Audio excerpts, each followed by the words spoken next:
दोस्तों इस वीडियो में हम जानेंगे कोडिंग क्या है और बेसिकली इसका क्या काम है। अगर आप एक यूट्यूबर है या फिर बनना चाहते हैं या फिर ब्लॉगर बनना चाहते हैं तो कोडिंग आपको कहीं ना कहीं सुनाई ज़रूर देगा, या फिर अगर आप एक एंड्रॉयड ऐप बनाने के लिए सोच रहे हैं तो ये वीडियो आपके लिए है, क्योंकि कोडिंग जो है आपको कहीं ना कहीं सुनने को ज़रूर मिलेगा और अगर आप इसको सीख जाते हैं तो आपके फ्यूचर में बहुत बहुत आसानी तरीके से आप बाकी का जो काम है वो कर सकते हो। आज मैं आपको बताऊंगा, सिर्फ और सिर्फ यही बताऊंगा कि कोडिंग जो है वो क्या है और बेसिकली इसका क्या यूज़ होता है। सबसे पहले हम जानेंगे और इसको बहुत आसान तरीके से समझेंगे, ठीक है। यहाँ पे हम कोई लंबा चौड़ा भाषण नहीं देंगे, शॉर्टकट और बहुत आसान तरीके से समझेंगे। मान लीजिए आपके सामने अगर 2-4 व्यक्ति है, कोई हिंदी जानता है, कोई बांग्ला जानता है, कोई उड़िया जानता है, कोई तमिल जानता है, तो आप उनके साथ कांटेक्ट करने के लिए जो भाषा का यूज़ करोगे वो भाषा क्या है?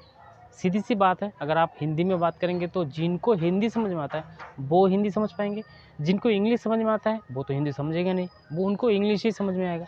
तो इसी जगह पे ये जो बीच में जो प्रॉब्लम आ रहा है, भाषा जो एक दूसरे को कन्वर्ट करते हैं, एक दूसरे के साथ मेल जोल बढ़ाते हैं, जहाँ पे आप उनके साथ कनेक्ट होते हो, इसी को कहते हैं लैंग्वेज। और इसको अगर हम बात करें कंप्यूटर की भाषा में, तो कंप्यूटर जो भाषा जानते हैं वो होते हैं कंप्यूटर प्रोग्रामिंग। जो प्रोग्रामिंग हम कहते हैं, क्या हम कंप्यूटर का प्रोग्रामिंग लैंग्वेज जो कहते हैं उसको कहा जाता है कोडिंग। यानी अगर आप कोई कोडिंग सीखते हो, उसको यूज़ करते हो और कंप्यूटर को, जो हम कहते हैं ना कंप्यूटर के ज़रिए, उस कंप्यूटर को अगर आप उस लैंग्वेज को यूज़ करोगे तो उस जगह पे वो उसी इन्फॉर्मेशन को समझ पाएगा और तभी जाके आप वो डेटा को वहाँ पे डाल सकते हो।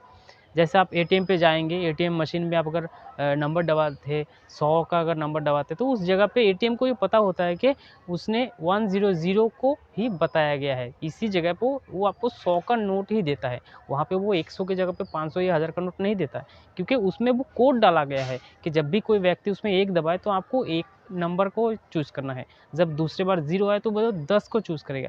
तो इसी जगह पे जो कन्वर्ट होता है, भाषा का तालमेल होता है, जिसे कंप्यूटर समझता है, वो होता है कोडिंग। अगर आप एंड्रॉयड ऐप बनाते हैं तो आपको कोडिंग का ज़रूरत पड़ेगा। अगर आप ब्लॉगर है या फिर ब्लॉग बनाते हैं या फिर ऐड भी होता है तो इस जगह पे एचटीएमएल के ज़रिए भी होता है, बहुत सारा आपको ऐसा दिखता है। तो इसी को जब हम यूज़ करते हैं तो यही होता है कोड, और इसको यूज़ करने के बाद कंप्यूटर प्रोग्रामिंग लैंग्वेज कहा जाता है और यही होता है कोडिंग। अगर आप कोडिंग सीखना चाहते हैं तो यूट्यूब में बहुत सारे वीडियो है, उनको जाके आप सीख सकते हो। दोस्तों अगर आपको ये वीडियो हेल्पफुल लगा तो इस वीडियो को लाइक करके अपने दोस्तों के साथ भी शेयर करना। Thank you very much.